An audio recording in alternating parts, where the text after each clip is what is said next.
F1. We all seen or heard it somewhere before, from your friends, colleagues, or co-workers. Insanely fast cars racing to cross the line first and become the best on the grid. If you want to join the community or just watch a race without thinking to yourself that it's your fault that you don't understand anything, you came to the right place. Formula One is all about speed and technology hidden inside those beast like cars, which you see everywhere on the internet. 10 teams with two main drivers each since 1950 compete in a set of races to be the fastest and win the world championship. Every team includes car engineers, strategists, team management, race engineers, as well as a pit stop crew. All of those people contribute to success or loss of the team. Each one is important in their own way. In one season of Formula One, there are, depending on various reasons, about 20 weekends of racing. Every one of these has a strictly set structure. Practice sessions take place on Friday and Saturday, when two of the three total are held on Friday while the remaining one is taking place on Saturday. Practice is used mostly for gathering data about conditions, track, drivers, car behavior, and of course tires. Other than that, it helps the driver get used to the track. To maximize the car potential, driver must feel comfortable racing on a specific track. Later on Saturday, you should be expecting a qualifying session, which determines the starting position of a driver based on the lap time he had set. Qualifying is divided into three smaller sessions, each with a duration of 15 minutes, where at the end of a smaller session, 5 drivers are eliminated and they can no longer fight for positions. They're assigned to a position which they ended up being eliminated from. Next day, on Sunday, there is the most important event, the race, in motorsports referred to as a Grand Prix. The minimum distance driven by the drivers is 305 kilometers or 190 miles, with the exception being Monaco circuit, with a race distance of 260 kilometers or 160 miles. But sometimes, when the race is expected to take too long, it might be changed to just 2 hours of racing without a set distance. Additionally, in 2022, FIA introduced 3 sprint weekends. Basically, sprint is a mini race consisting of one third of a normal Grand Prix distance, and it quite messes up the weekend structure.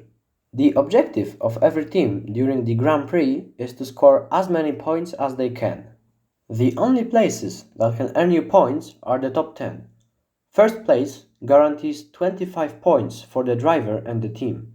Second place gives less, 18 points, and the third place only earns you 15 points.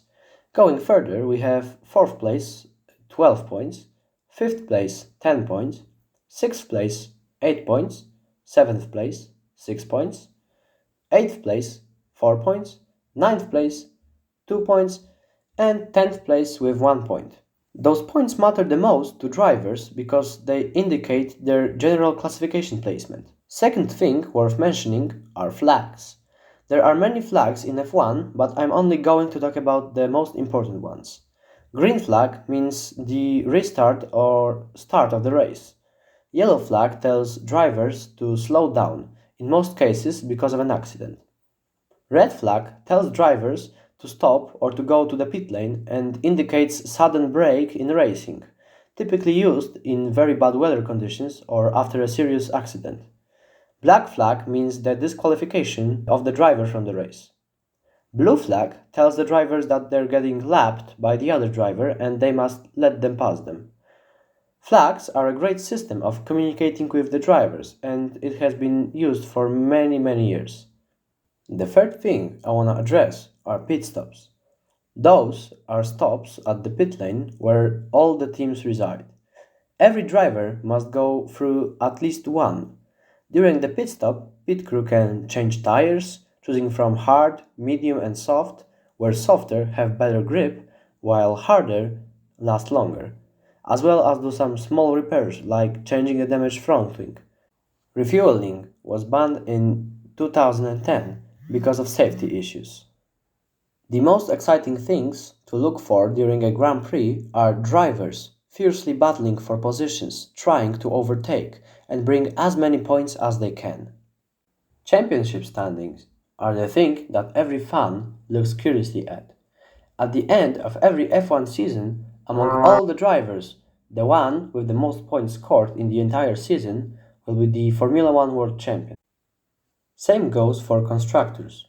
The team with the most points wins the Constructor Championship, because F1 is not only a car racing series, it's also a race of technology in which every team on the grid is competing. They're always trying to be one step ahead of their rivals. In F1, there is many different terms and words that a normie wouldn't understand, so I should tell you the most frequent ones. Box, term used by the race engineer on the radio, indicating that the driver should go to a pit lane for a quick pit stop. KERS, short for Kinetic Energy Recovery System, which is used to boost the engine with the energy restored from braking. ERS, short for Energy Recovery System. This one uses kinetic energy from the power unit and exhaust fumes to also boost the engine. DRS, short for Drag Reduction System. Basically, you adjust the rear wing of the car on straights to be faster and have easier time overtaking. Flat spot. Flat spot is created on the tire, with the reason being tire lock while braking. It severely makes driving harder. Pole position. Position earned by winning the qualifying, aka first position. That's all from the most beginner-friendly guide I could make. I hope you learned something and understood the basics of F1. See you soon in the F1 community. Subscribe for more content. Bye!